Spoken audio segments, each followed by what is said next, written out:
Honest So, hello review. mga mi. Sorry? Ito, maganda yung packaging.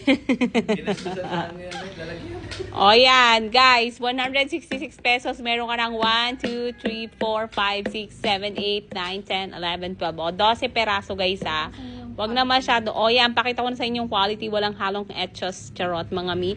Parang sinabong na yung... Parang sinabong na yung ano tawag dito?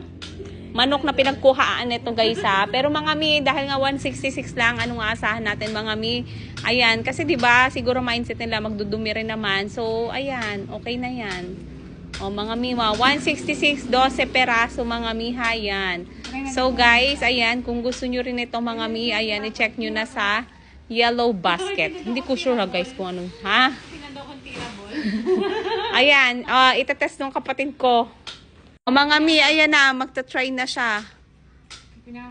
O ayan, hanapin mo yung ka-smash-smash dyan. O, go! Yan naman, malakas naman ang ano. Ano, okay? Nakakatalon pa. O, yan guys, ha. Hindi ko sure, ha, kung lahat ba ng binibenta nila is ganito. Pero ito kasi ang pinadala sa amin, mga mi, ha. Ayan. I requested for refundable sample. Pero syempre, binayaran din naman namin yun, mga mi. So, ayan guys, ha. Ayan. Parang siguro nakipagsabong na yung kinuhanan nito. Stress. Okay? Pero wag kayong mag-alala, ha. 12 pieces na yan. Mura na rin yun, guys. Okay? So, bye!